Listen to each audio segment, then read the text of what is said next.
నమస్తే, welcome to 95 news. నా పేరు రాజగోపాల్. ముందుగా బులెటిన్ లో హెడ్లైన్స్.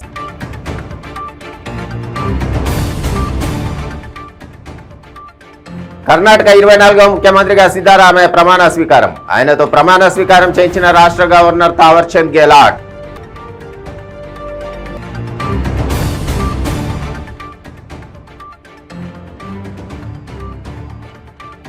ఛత్తీస్గఢ్ రాష్ట్రం బస్తర్ జిల్లాలో భారీ వర్షం, గాలివాన బీభత్సానికి ధ్వంసమైన సిఆర్పీఎఫ్ క్యాంపు.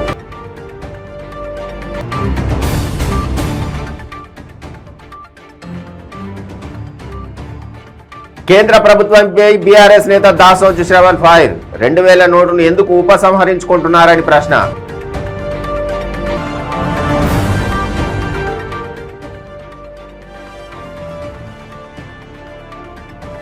మహబూబాబాద్ జిల్లాలో బాలికకు వింత వ్యాధి, కంటి నుండి రాలి పడుతున్న ప్లాస్టిక్ ముక్కలు. ఇక డీటెయిల్స్లోకి వెళ్తే కర్ణాటక 24వ ముఖ్యమంత్రిగా సిద్ధరామయ్య ప్రమాణ స్వీకారం చేశారు. బెంగళూరులోని కంఠీరవ స్టేడియంలో భారీ జన సందోహం మధ్య ఆ రాష్ట్ర గవర్నర్ తావర్చంద్ గెహ్లాట్ ఆయనతో ప్రమాణ స్వీకారం చేయించారు. ఉప ముఖ్యమంత్రిగా డీకే శివకుమార్ కూడా ప్రమాణ స్వీకారం చేశారు. 5 పాటు 8 మంది ఎమ్మెల్యేలు మంత్రులుగా ప్రమాణం చేశారు. ఈ కార్యక్రమానికి కాంగ్రెస్ అగ్రనేతలు మల్లికార్జున ఖర్గే, రాహుల్ గాంధీ, ప్రియాంక గాంధీ, తమిళనాడు సీఎం స్టాలిన్, బీహార్ ముఖ్యమంత్రి నితీష్ కుమార్, రాజస్థాన్ ముఖ్యమంత్రి అశోక్ గెహ్లాట్, ಜಾರ್ಖಂಡ್ ಸಿಎಂ ಹೇಮಂತ್ ಸೋರೆನ್ ಹಾಜರಯ್ಯಾರು. ಪ್ರಿಯಾಂಕಾ ಗಾಂಧಿ ಅವರೇ ಪ್ರದೇಶ್ ಕಾಂಗ್ರೆಸ್ ಸಮಿತಿಯ ಅಧ್ಯಕ್ಷರಾದಂತ ಈಗ ಉಪಮುಖ್ಯಮಂತ್ರಿಗಳು ಆದಂತ ಡಿಕೆ ಶಿವಕುಮಾರ್ ಅವರೇ, ಎಐಸಿಸಿ ಎಲ್ಲ ಪ್ರಧಾನ ಕಾರ್ಯದರ್ಶಿಗಳೇ, ರಾಷ್ಟ್ರದ ವಿವಿಧ ರಾಜ್ಯಗಳಿಂದ ಬಂದಿರತಕ್ಕಂತ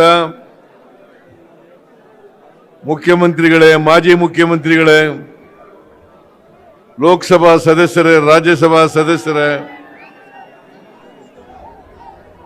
ಇತರ ಎಲ್ಲ ಪಕ್ಷಗಳ ನಾಯಕರುಗಳೇ, ಇಲ್ಲಿ ನೆರೆದಿರ್ತಕ್ಕಂಥ ಎಲ್ಲ ಆತ್ಮೀಯ ಬಂಧುಗಳೇ, ತಾಯಂದಿರೇ, ಎಲ್ಲ ಅಭಿಮಾನಿಗಳೇ, ಮಾಧ್ಯಮದ ಎಲ್ಲ ಗೆಳೆಯರೇ, ಇವತ್ತು ಕಾಂಗ್ರೆಸ್ ಪಕ್ಷಕ್ಕೆ ಸಿಕ್ಕಿರ್ತಕ್ಕಂಥ ಜಯ ಈ ನಾಡಿನ 7 ಕೋಟಿ ಕನ್ನಡಿಗರಿಗೆ ಸಿಕ್ಕಿರ್ತಕ್ಕಂಥ ಜಯ. ಅವರೆಲ್ಲರ ಆಶೀರ್ವಾದದಿಂದ ಇವತ್ತು ಕಾಂಗ್ರೆಸ್ ಪಕ್ಷ ಅಧಿಕಾರಕ್ಕೆ ಬಂದಿದೆ, ನಮ್ಮ ಸರ್ಕಾರ ಅಸ್ತಿತ್ವಕ್ಕೆ ಬಂದಿದೆ. ನಮ್ಮ ಸರ್ಕಾರ ಅಸ್ತಿತ್ವಕ್ಕೆ ಬರಲಿಕ್ಕೆ ಈ ರಾಜ್ಯದ ಜನರ ಆಶೀರ್ವಾದ ಕಾರಣ ಅಂತಕ್ಕಂಥದ್ದನ್ನು ನಾನು ತಿಳ್ಕೊಳ್ಳಲಿಕ್ಕೆ ಬಯಸ್ತಾ ಇದ್ದೇನೆ. ಈ ರಾಜ್ಯದಲ್ಲಿ ಪ್ರಚಾರ ಪ್ರಾರಂಭ ಆದದ್ದು ರಾಹುಲ್ ಗಾಂಧಿಯವರ ಭಾರತ ಜೋಡೋ ಯಾತ್ರೆಯ ಮೂಲಕ ಅಂತಕ್ಕಂಥದ್ದನ್ನು ಇವತ್ತು ಸ್ಮರಿಸಬೇಕಾಗ್ತದೆ. ಅದ್ರ ಜೊತೆಗೆ ರಾಹುಲ್ ಗಾಂಧಿಯವರು, ಮಲ್ಲಿಕಾರ್ಜುನ ಖರ್ಗೆಯವರು, ಪ್ರಿಯಾಂಕಾ ಗಾಂಧಿಯವರು, ಇನ್ನೂ ಅನೇಕ ಜನ ರಾಷ್ಟ್ರ ನಾಯಕರುಗಳು ಕಾಂಗ್ರೆಸ್ ಪಕ್ಷದ ಪರವಾಗಿ ಪ್ರಚಾರವನ್ನ ಮಾಡಿದ್ದಾರೆ. ನಾನು ಅವರೆಲ್ಲರಿಗೂ ಕೂಡ ಹೃದಯ ತುಂಬಿದ ಧನ್ಯವಾದಗಳನ್ನು ಅರ್ಪಿಸಲಿಕ್ಕೆ ಬಯಸ್ತಾ ಇದ್ದೇನೆ. ಜೊತೆಗೆ ಸಾಹಿತಿಗಳು, ಚಿಂತಕರು, ಸಂಘಟನೆಗಳ ನಾಯಕರುಗಳು ಎಲ್ಲರೂ ಕೂಡ ಕಾಂಗ್ರೆಸ್ ಪಕ್ಷಕ್ಕೆ ಆಶೀರ್ವಾದವನ್ನು ಮಾಡಿದ್ದಾರೆ. ಅವರೆಲ್ಲರಿಗೂ ಕೂಡ ನಾನು ಧನ್ಯವಾದಗಳನ್ನು ಹೇಳಲಿಕ್ಕೆ ಬಯಸ್ತಾ ಇದ್ದೇನೆ. ವಿಶೇಷವಾಗಿ ರಾಜ್ಯದ ಮಹಿಳೆಯರಿಗೆ, ಯುವಕರಿಗೆ, ರೈತರಿಗೆ, ಕಾರ್ಮಿಕರಿಗೆ ಎಲ್ಲರಿಗೂ ಕೂಡ ಧನ್ಯವಾದಗಳನ್ನು ಹೇಳಲಿಕ್ಕೆ ಬಯಸ್ತಾ ಇದ್ದೇನೆ. ಇವತ್ತು ನಮ್ಮ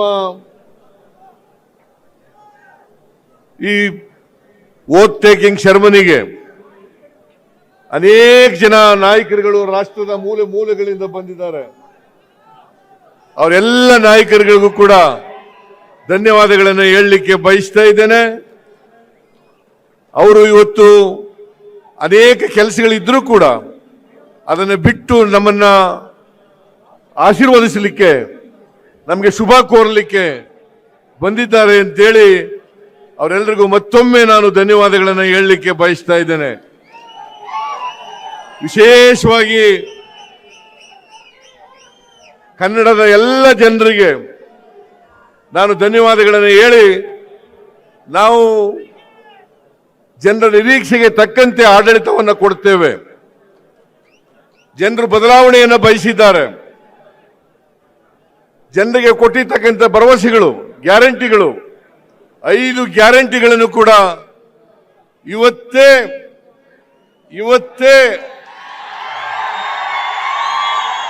ಕ್ಯಾಬಿನೆಟ್ ಮೀಟಿಂಗ್ ನಲ್ಲಿ ಒಪ್ಪಿಗೆಯನ್ನು ಕೊಡೋದ್ರ ಮೂಲಕ ಆದೇಶವನ್ನು ಹೊರಡಿಸಿ 5 ಗ್ಯಾರಂಟಿಗಳನ್ನು ಕೂಡ ಜಾರಿ ಕೊಡ್ತಕ್ಕಂಥ ಕೆಲಸವನ್ನ ಮಾಡುತ್ತೇವೆ. ಇದು ಕನ್ನಡ ನಾಡಿನ ಎಲ್ಲ ಜನರಿಗೆ ನಮ್ಮ ಹೊಸ ಸರ್ಕಾರ ಕೊಡ್ತಕ್ಕಂಥ ಭರವಸೆ, ವಾಗ್ದಾನ. ಈ ವಾಗ್ದಾನವನ್ನ ಈಡೇರಿಸೇ ತೀರ್ತೀವಿ ಅಂತಕ್ಕಂಥ ಮಾತನ್ನ ಈ ಸಂದರ್ಭದಲ್ಲಿ ಹೇಳಿ, ಜೊತೆಗೆ ನಮ್ಮ ಮ್ಯಾನಿಫೆಸ್ಟೋನಲ್ಲಿ ಹೇಳಿರ್ತಕ್ಕಂಥ ಇತರ ಎಲ್ಲ ಭರವಸೆಗಳನ್ನು ಕೂಡ ఛత్తీస్గఢ్ రాష్ట్రం బస్తర్ జిల్లాలో భారీ వర్షం కురిసింది. గాలివాన బీభత్సానికి సిఆర్పీఎఫ్ క్యాంపు ధ్వంసమైంది. ఘటనలో జవాన్లకు తీవ్ర గాయాలయ్యాయి. ఈదురుగాలులతో కురిసిన భారీ వర్షానికి బస్తర్ జిల్లా సెడువా గ్రామంలో ఉన్న సిఆర్పీఎఫ్ 241 బెటాలియన్ క్యాంపులో ఒక బ్యారక్ కూలిపోయింది. బ్యారక్ కుప్పకూలడంతో అందులో నిద్రిస్తున్న 12 మంది జవాన్లకు తీవ్ర గాయాలయ్యాయి. వారిని వైద్యం కోసం జిల్లా ఆసుపత్రికి తరలించారు.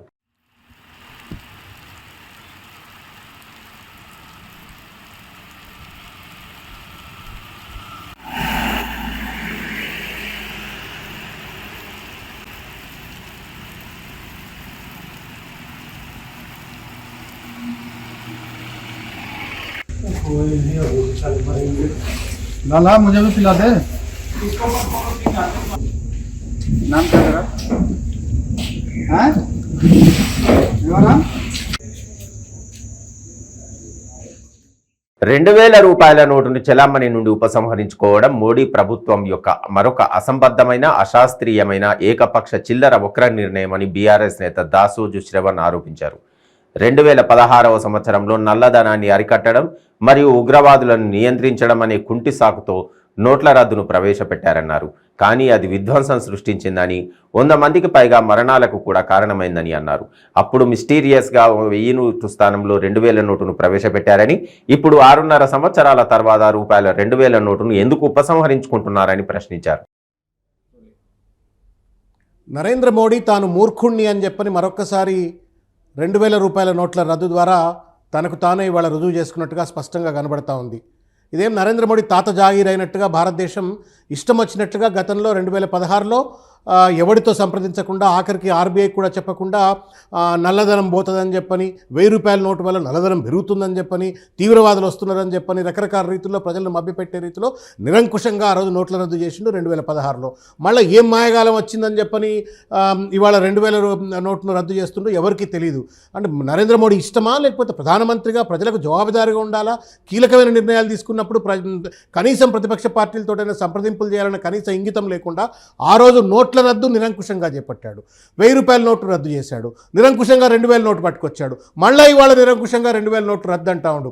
ఒక ప్రయోగశాలగా చిల్లర మల్లల నిర్ణయాలకు ఇవాళ భారతదేశాన్ని ప్రయోగశాలగా మార్చేసి తుగ్లక్ను మరిపించే రీతిలో నరేంద్ర మోడీ వ్యవహరిస్తూ ఉండు. ఇవాళ బీఆర్ఎస్ తరపు నుండి మేము ఒకటే డిమాండ్ చేస్తూ ఉన్నాం, ఏ కారణం చేతనైతే నువ్వు నోట్ల రద్దు చేపట్టావో దానివల్ల అది చేకూరినట్టుగా లేదు. ఎందుకంటే నల్లధనము తగ్గలేదు, తర్వాత తీవ్రవాదుల సమస్య తగ్గలేదు. ఇవాళ 2000 రూపాయల నోటు పట్టుకొచ్చింది, ఎందుకు బంద్ చేస్తూ ఉన్నావు ఇవాళ? ఇటువంటి ఒక ప్రశ్నలకు సమాధానం చెప్పకుండా ఇష్టం వచ్చినట్టు నరేంద్ర మోడీ నిర్ణయం చేయడాన్ని తీవ్రంగా మేము ఖండిస్తూ ఉన్నాము. రెండవది ఏంటి అంటే, ప్రజలకు జవాబుదారుగా ఉండేవాడే పాలకుడు. ఇష్టం వచ్చినట్టుగా నిర్ణయాలు తీసుకునేవాడు, నిరంకుశత్వంతో వ్యవహరించే ఒక డిక్టేటర్గా ఇవాళ నరేంద్ర మోడీ వ్యవహరిస్తూ ఉన్నాడు. ఇది ప్రజలకు సమాధానం చెప్పవలసిన బాధ్యత నరేంద్ర మోడీ ఉంది. ఏ కారణం చేత 1000 రూపాయల నోటు రద్దు చేశావు, ఏ కారణం చేత 2000 నోట్ను ఇంట్రడ్యూస్ చేశావు, ఇవాళ ఏ కారణం చేత 6 సంవత్సరాలు 7 సంవత్సరాల తర్వాత ఇవాళ మళ్ళా 2000 రూపాయల నోటు రద్దు చేస్తూ ఉన్నావు. ప్రజలకు చెప్పాలి, ఏదో గూడు పుటాన్ని చేసుకున్నట్టు దొంగలు కలిసి దేశాలు పంచుకున్నట్టుగా నరేంద్ర మోడీ తీసుకుంటున్నటువంటి నిర్ణయాలు ప్రజలను అతలాకుతలం చేస్తూ వ్యవస్థను అతలాకుతలం చేసేటట్టుగా కనబడతా ఉంది తప్ప దీంట్లో ఏమాత్రం కూడా సహేతుకత కానీ అర్థం కానీ ఉన్నట్టుగా మాత్రం మహబూబాబాద్ జిల్లా గార్ల మండలం పెద్దకృష్ణాపురం గ్రామంలో చిన్నారి కంటి నుండి ప్లాస్టిక్ ముక్కలు రాలిపడుతున్నాయి. భూక్య సౌజన్య అనే 1వ తరగతి విద్యార్థిని కంటి నుండి ప్లాస్టిక్, ఇనుము, పేపర్ ముక్కలు రాలుతున్నాయి. చిన్నారి గత వారం రోజులుగా ఈ వింత సమస్యతో బాధపడుతుంది. ఆందోళన చెందుతున్న తల్లిదండ్రులు ఆమెను ఖమ్మం ఆసుపత్రికి తరలించారు. మెరుగైన వైద్యం విషయంలో పాపను ప్రభుత్వం ఆదుకోవాలని తల్లిదండ్రులు విజ్ఞప్తి చేస్తున్నారు.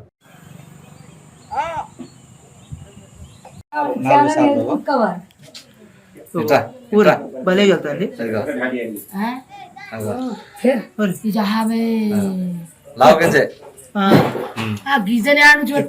రాజోల్ సార్, మాది బాల్తల సార్, మాది కుడి మండలం సార్, మహబూబాబాద్ జిల్లా సార్. మా పాప సార్ 7 సంవత్సరాలు సార్, సౌజన్యబాయి సార్. మా అత్తగారి ఇంటికాడ పంపిన సార్, అక్కడ చదువుకుంటాను సార్, పెద్ద కృష్ణాపురం మండలం గార్లా సార్. అయితే సార్ పాప 5 సంవత్సరాల నుంచి మంచిగానే ఉంది సార్. ఈ వచ్చే సంవత్సరం సార్ జీత 3 నెలల నుంచి సార్ ఫస్ట్ పత్తి దూది వెళ్ళింది సార్. ఆ తర్వాత సార్ కట్టె పుల్ల సార్, చీమలు సార్, బియ్యం సార్, ఆ తర్వాత ఏటికలు సార్, గోర్లు సార్, ఇవి వెళ్తున్నాయి సార్. పరిష్కారం కాదు సార్, మీరు దయచేసి చూడండి సార్. అసలు బీదలు సార్ కూలి చేసి బతుకున్నాం sir. Private hospital sir Khammam పోయినాం సార్, మైబాద్ తిప్పినాం సార్. మొత్తం సార్ నార్మలే వస్తుంది సార్. ఇక సార్ మొత్తం చుక్కల మందు, గోల్డ్ టాబ్లెట్ సార్ అసలే పారట్లేదు సార్. పరిష్కారం మీరే చేయాలి సార్. అకాల వర్షం కురవడంతో నర్సంపేట రూరల్ మండలం భోజ్యనాయక్ తండాలో పిడుగుపడి ఒకరు మృతి చెందగా పలువురికి గాయాలయ్యాయి. ఉరుముల మెరుపులతో కురిసిన అకాల వర్షం కారణంగా పిడుగుపాటుకు భానోతు సుమన్ అనే వ్యక్తి మృతి చెందాడు. మరో 3 పరిస్థితి విషమంగా ఉంది. విషయం తెలుసుకున్న ఎమ్మెల్యే పెద్ది సుదర్శన్ రెడ్డి హుటాహుటిన సంఘటనా స్థలానికి చేరుకుని భానోతు సుమన్ భౌతిక కాయాన్ని సందర్శించి వారి కుటుంబాన్ని ఓదార్చారు. పిడుగుపాటుకు గురై స్పృహ కోల్పోయిన భానోతు భద్రు, భానోతు రమ, అజ్మీరా శశిరేఖలను వెంటనే ఏరియా ఆసుపత్రికి తరలించి మెరుగైన చికిత్స అందించాలని ఆయన వైద్యులకు సూచించారు.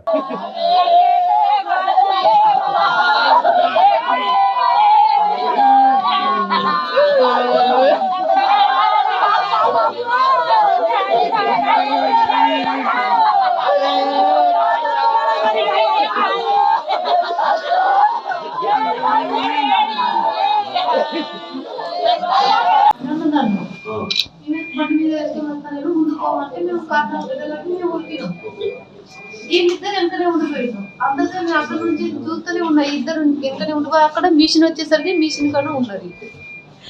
ఇంకా వచ్చి మిషన్ మీద పడ్డదో ఏమో కారణాలు కదా. మేము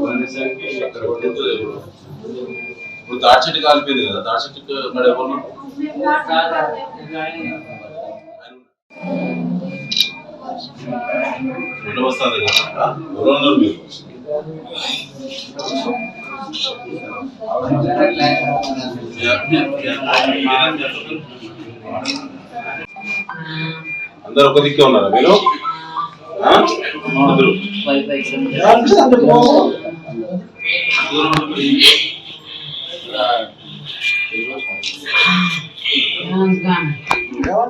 జగిత్యాల జిల్లా కేంద్రంలోని చలిగల్ వ్యవసాయ మార్కెట్ ఎదుట ఆందోళనకు దిగిన రైతులకు బీజేపీ నాయకులు తిరుపతి రెడ్డి మద్దతు తెలిపారు. ఈ సందర్భంగా వారు మాట్లాడుతూ జిల్లా వ్యాప్తంగా తేమ, తప్ప, తాలు పేరుతో కటింగులు ఆగట్లేదని, ధాన్యం తూకంలో కూడా ఒక్కో కొనుగోలు కేంద్రంలో ఒక్కో విధంగా 42, 42.5, 43 కేజీల చొప్పున తూకం వేసినా కూడా మళ్లీ మిల్లుకు చేరిన తర్వాత కూడా కటింగ్ చేస్తున్నారని అన్నారు. జిల్లా వ్యాప్తంగా ఎక్కడ కూడా రైతులకు టక్పట్టి ఇవ్వడం లేదని పేర్కొన్నారు. తూకం వేసిన తర్వాత రైతులకు ఎటువంటి సంబంధం లేకుండా ఉన్నతాధికారులు చర్యలు తీసుకోవాలని డిమాండ్ చేశారు.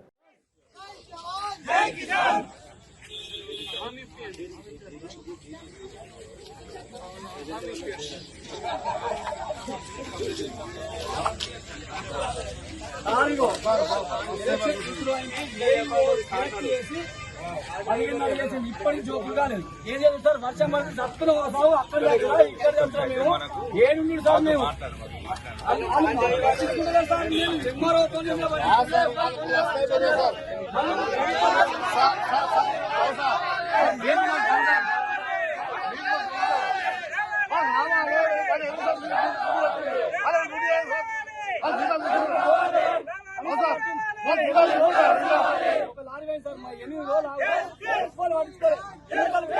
పెట్టి సపరేట్గా వచ్చినాం.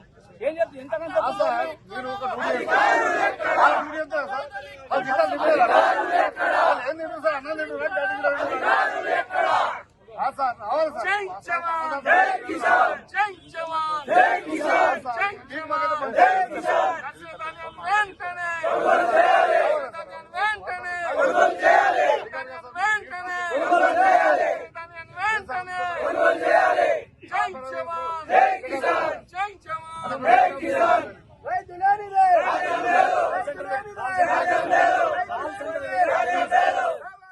రాష్ట్రంలోని వివిధ యూనివర్సిటీల అధికారాలను హరించకుండా పరిరక్షించి జగనన్న విద్యా దీవెన కాలేజ్ ప్రిన్సిపాల్ అకౌంట్లో జమ చేయాలని, పెరుగుతున్న ఖర్చులకు అనుగుణంగా డిగ్రీ కళాశాల ఫీజులను 25,000 నుండి 30,000 వరకు పెంచాలని ఏపీ ప్రైవేట్ డిగ్రీ కళాశాలల మేనేజ్మెంట్ అసోసియేషన్ రాష్ట్ర నేతలు డిమాండ్ చేశారు. గ్రేటర్ రాయలసీమ పరిధిలోని అనంతపురం, కర్నూలు, చిత్తూరు, నెల్లూరు, కడప జిల్లాల ప్రతినిధుల ఆత్మీయ సమావేశం కడపలో నిర్వహించారు. ఈ సమావేశానికి రాష్ట్రంలోని అన్ని జిల్లాల నుండి ప్రతినిధులు హాజరయ్యారు. మేనేజ్మెంట్ కోటాను డిగ్రీ కళాశాలలో రద్దు చేయాలి. Jio number 30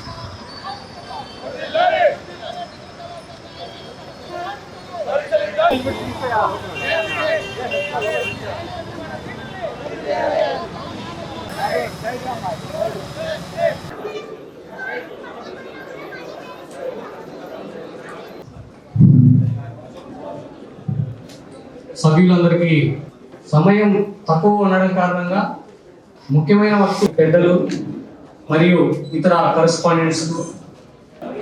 Now I request GV Srinivasulu sir on to the dais please.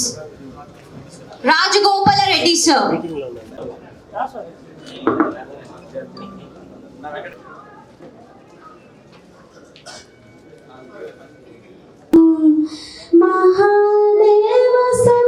State President with a huge round of applause. I would like to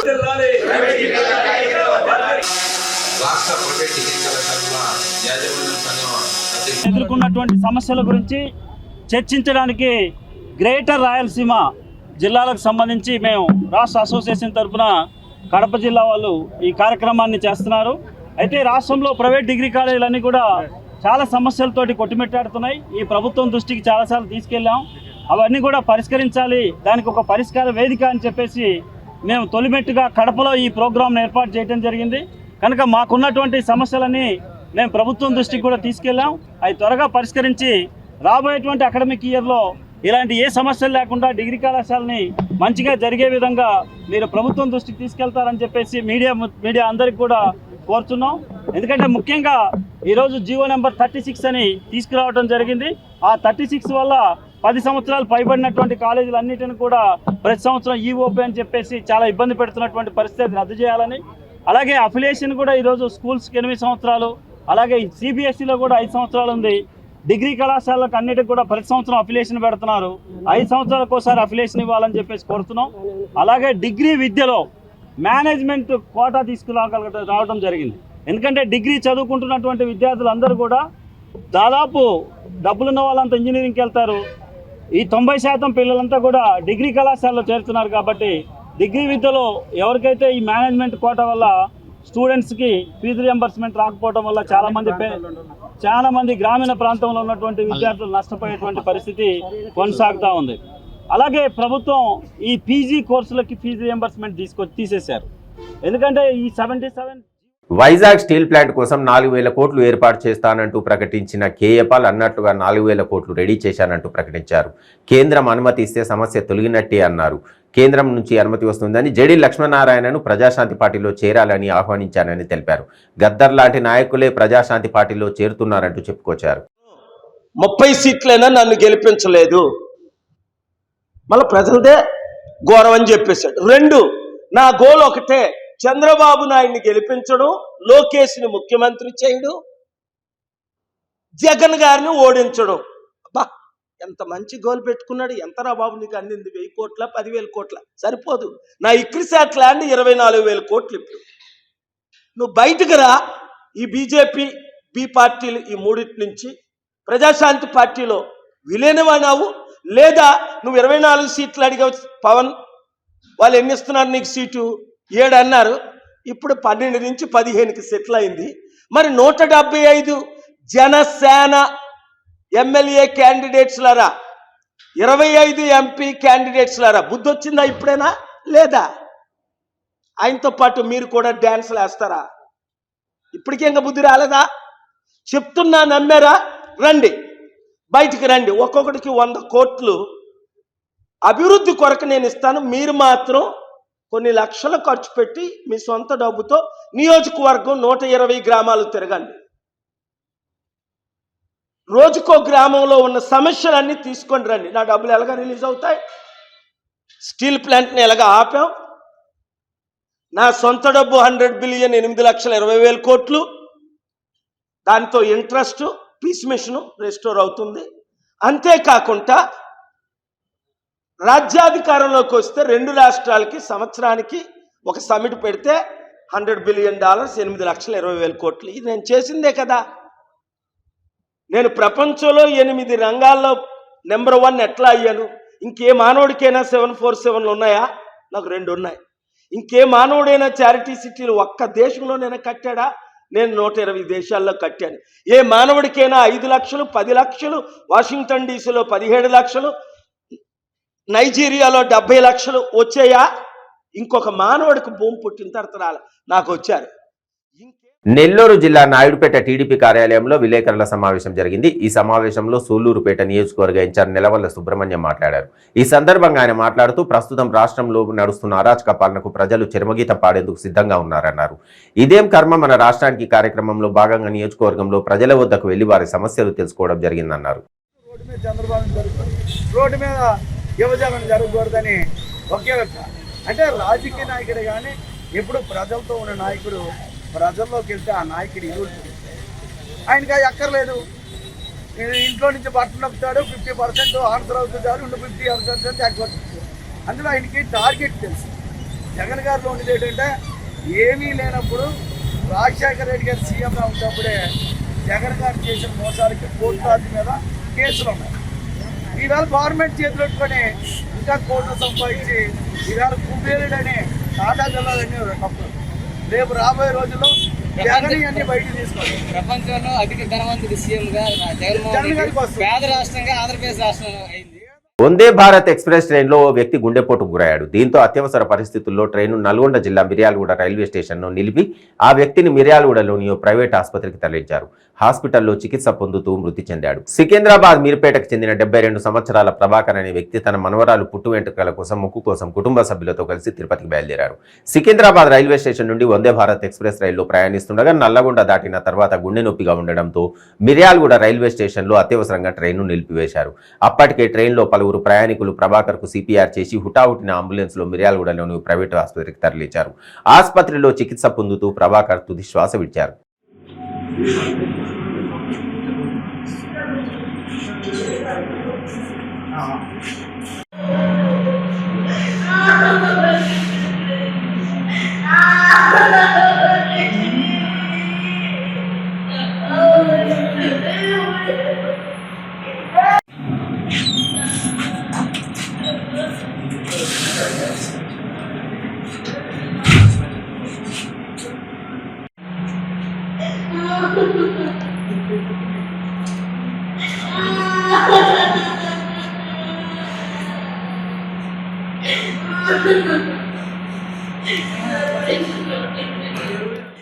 Suryapet జిల్లా మునగాల మండలం ఆకుపాముల స్టేజ్ వద్ద లారీ దగ్ధమైంది. ఇంజన్లో ఒక్కసారిగా దట్టమైన పొగ మంటలు చెలరేగడంతో లారీ డ్రైవర్, క్లీనర్లు ప్రాణాలు అరచేతిలో పెట్టుకుని బయటికి పరుగులు తీశారు. మేళ్ల చెరువు సిమెంట్ ఫ్యాక్టరీ నుండి హైదరాబాద్కి సిమెంట్ బస్తాల లోడుతో వెళ్తున్న లారీలో నుంచి ఒక్కసారిగా అకస్మాత్తుగా మంటలు చెలరేగాయి. లారీలోని సిమెంట్ అంతా అగ్నికి ఆహుతయింది.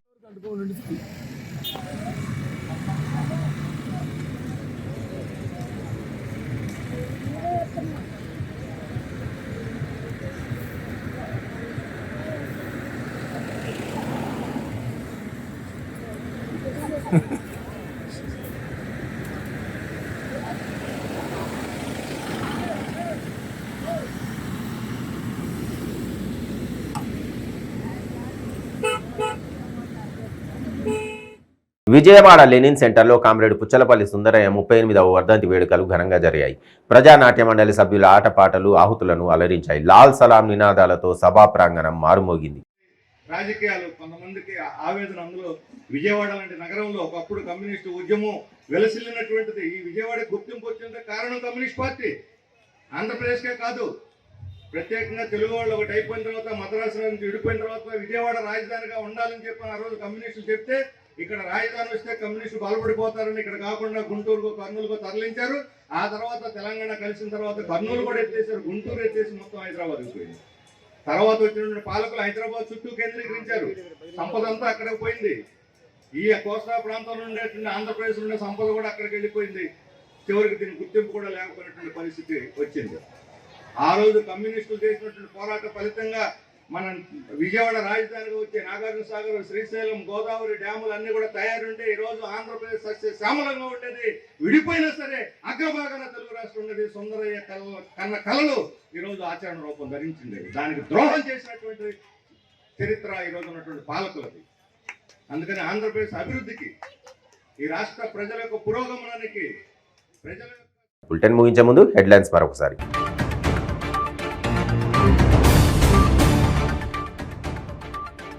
కర్ణాటక 24వ ముఖ్యమంత్రిగా సిద్ధరామయ్య ప్రమాణ స్వీకారం. ఆయనతో ప్రమాణ స్వీకారం చేయించిన రాష్ట్ర గవర్నర్ తావర్చంద్ గెహ్లాట్.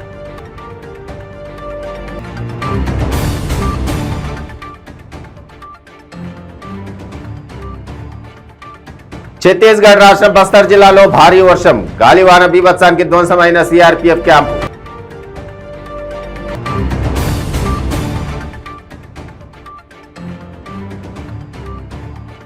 కేంద్ర ప్రభుత్వంపై బీఆర్ఎస్ నేత దాసోజు శ్రవణ్ ఫైర్. 2000 నోటును ఎందుకు ఉపసంహరించుకుంటున్నారని ప్రశ్న.